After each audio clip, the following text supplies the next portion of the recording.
Be ready. 15 seconds.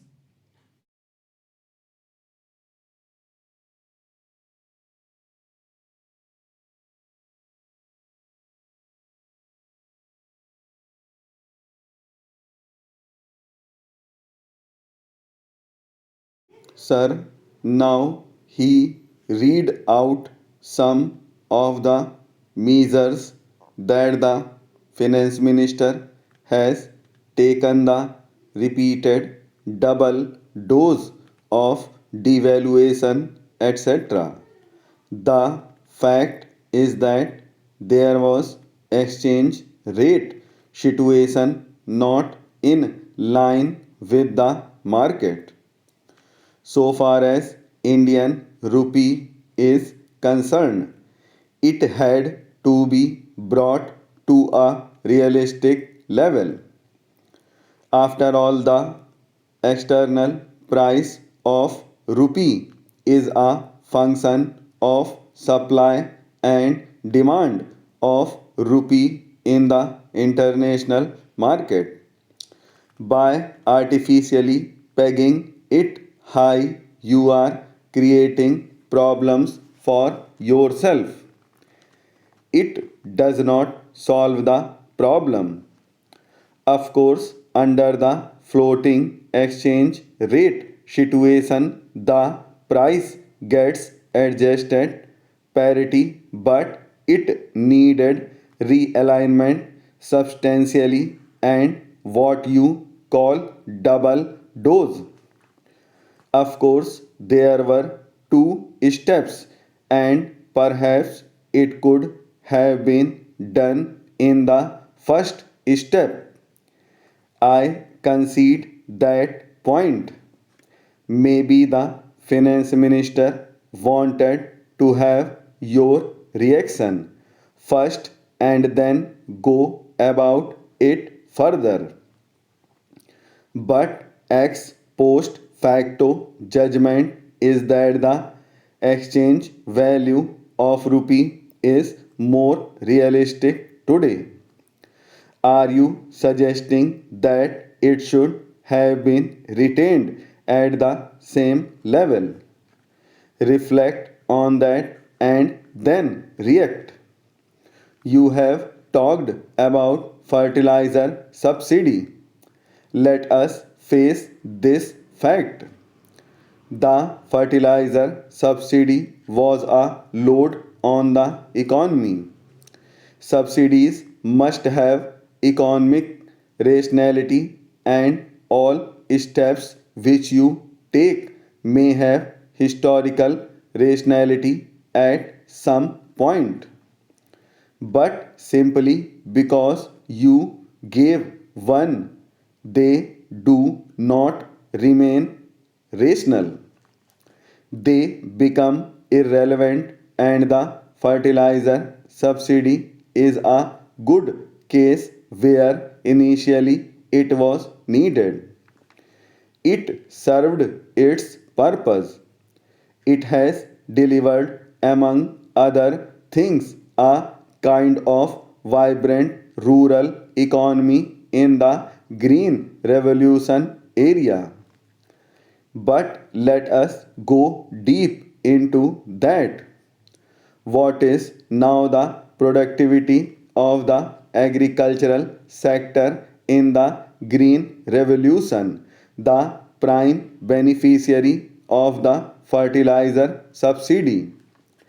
Is it going up or has it reached a plateau or not? Who are the primary beneficiaries? Do they pay income tax? Are they not the beneficiaries of frequent procurement price rise twice in the previous government? Of course, you had your voters to reward. Political compulsions you had to face. Fortunately or unfortunately, it has not helped you in this round of election. But in previous round it had helped you. The other part is there other kind of subsidy for the agricultural sector. If you want agricultural sector to flourish, we need capital intensity for economic development. In the rural areas, the public distribution system are virtual non-existence. If it is brought to the benefit of that, we welcome it.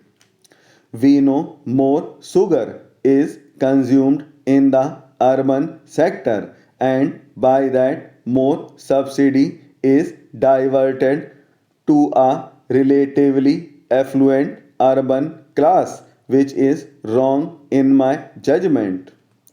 Now he has talked about the plan allocation. The fact remains that even in the context of a deep economic crisis, the financial allocation for the plan has been retained as proposed in the interim budget. We realize in real terms it is going to be less.